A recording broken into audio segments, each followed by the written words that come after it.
இன்னைக்கு நம்ம முக்கியமாக பார்க்கக்கூடிய ஒரு தொகுதி அப்படின்னு பார்த்தா ராஜபாளையம், விருதுநகர் மாவட்டத்தை சேர்ந்த ராஜபாளையம் தொகுதி அப்படிங்கும்போது ரொம்ப ஒரு எதிர்பார்ப்பை ஏற்படுத்தக்கூடிய ஒரு தொகுதி தான். அதுவும் ஒரு 2021 நம்ம பார்க்குறோன்னா அப்போ அமைச்சராக இருந்த திரு ராஜேந்திர பாலாஜி அவர்கள் போட்டி போட்ட ஒரு தொகுதி. ஆனால் ரொம்ப கம்மியான வாக்கு வித்தியாசம், கிட்டத்தட்ட 3898 வாக்குகள் வித்தியாசத்தில் அவரை எதிர்த்து போட்டியிட்ட திமுக வேட்பாளர் திரு தங்கப்பாண்டியன் கிட்ட அவர் தோல்வி அடைஞ்சிருக்கிறாரு. ரொம்ப கம்மியான ஒரு மார்ஜினில் தான் அவருக்கான அந்த தோல்வி அப்படின்னு கிடைச்சிருக்கு. ஸோ இந்த முறை ஒட்டுமொத்த தமிழ்நாட்டுடைய கவனத்தையும் ஈர்க்கக்கூடிய ஒரு தொகுதியாக ராஜபாளையம் மாறுமா? இப்ப யாரெல்லாம் அங்க களம் காண இருக்கிறார்கள் அப்படிங்கிற நடிகை கௌதமி அங்க களம் காணுவார்களா?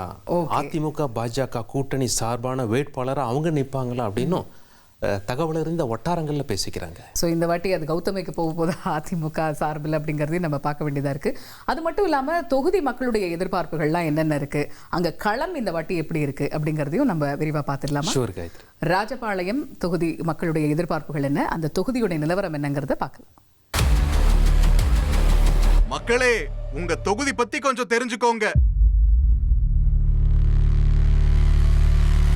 ராஜபாளையம் சட்டப்பேரவை தொகுதி விருதுநகர் மாவட்டத்தில் ராஜபாளையம் நகராட்சி, சத்திரப்பட்டி, தளவாய்புரம், சேத்தூர், திருச்சானூர் பகுதிகளை உள்ளடக்கிய தொகுதி. பஞ்சு ஆலைகள், ஆயத்த ஆடைகள் தயாரிப்பு நிறுவனங்கள் செயல்படும் இந்த தொகுதியில் நெசவு தொழில், விவசாயம் மக்களோட பிரதான வாழ்வாதாரமா இருக்கு. 2025 டிசம்பர் 19 SIR வரைவில் தொகுதியில் 98,316 ஆண் வாக்காளர்கள், 1,03,552 பெண் வாக்காளர்கள், 33 மூன்றாம் பாலின வாக்காளர்கள்னு மொத்தமா 2,01,901 வாக்காளர்கள் இருப்பதா தெரிவிக்கப்பட்டுச்சு.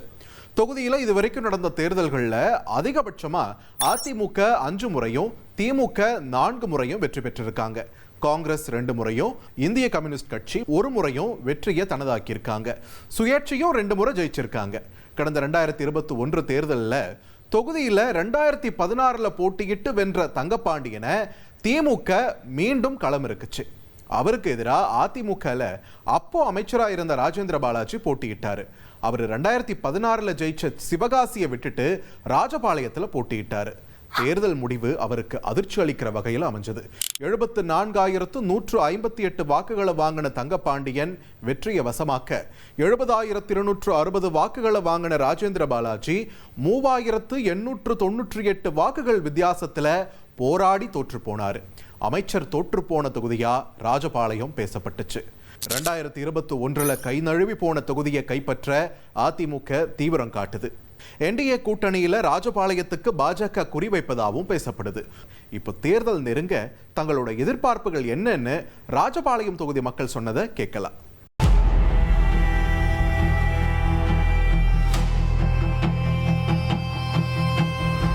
மாம்பழ சீசனில் மாம்பழம் வந்து நிறையா வீணாகுது. முந்தி வந்து கேரளாவுக்கு வந்து ஏற்றுமதி செஞ்சுக்கிட்டு இருந்தோம். இப்போ அது ஏற்றுமதி தரம் வந்து அவங்களே சொந்தமாக விவசாயம் பண்ணி மாம்பழம் விளைவிக்க ஆரம்பிச்சிட்டாங்க. அதனால் ராஜபாளையத்தில் வந்து மாம்பழ ஏற்றுமதி வந்து இல்லை. சொந்தமாக மாம்பழம் கூழ் தயாரிக்கிற தொழிற்சாலை நான் தொடங்கி தரேன்னாரு, அதுவும் தொடங்கவே இல்லை. ராஜபாளையத்துக்கு இப்போ குடிநீர் தேவை ரொம்ப இருக்குது. 15 நாளைக்கு ஒருக்கா தண்ணி கொடுக்குறாங்க. அவுட்டர்ல எல்லாம் பார்த்தீங்கன்னா RR நகர் இந்த ஏரியாலெல்லாம் பார்த்தீங்கன்னா 10 நாளைக்கு ஒருக்கா 15 நாளைக்கு ஒருக்கா தண்ணி கொடுக்குறாங்க. இவ்வளோ தண்ணி சிலம்பாக இருக்கிற நேரத்தில் கூட இவங்களால தண்ணியை வந்து சுத்திகரிப்பு பண்ணி கரெக்டாக இவங்களால கொடுக்க முடியல. இங்கே அரசு மருத்துவமனை திறந்து வச்சாங்க, உயரிய சிகிச்சை அப்படின்னு. ஆனால் அங்கே வந்து பொதுமக்களுக்கான எந்த ஒரு உபகரணமும் கிடையாது. பொதுமக்கள் வந்து பயன்பாடுகள் சொன்னாங்க, எந்த இதுவுமே கிடையாது. டாக்டரும் வந்து கம்மியாக தான் இருக்காங்க, செவிலியரும் அது மாதிரி கம்மியாக தான் இருக்காங்க.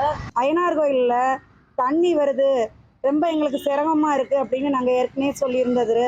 இன்ன வரைக்கும் யாருமே செஞ்சு தரலை. அந்ததுக்கு பாலம் கட்டித்தாங்க அப்படின்னு சொல்லணும்.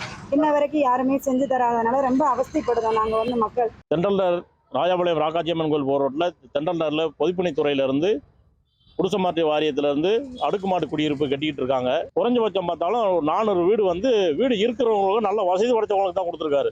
இது காரணம் என்னன்னு கேட்டால் எம்எல்ஏ சொன்னாதான் வீடுங்கிற மாதிரி கொடுத்துருக்காங்க. வீடு இல்லாதவங்களுக்கு யாருக்குமே அதில் நியாயமாக கஷ்டப்படுறவங்க குடியிருப்பு இல்லாதவங்களுக்கு வீடு கொடுக்கல. 10% தான் கொடுத்துருப்பாங்க.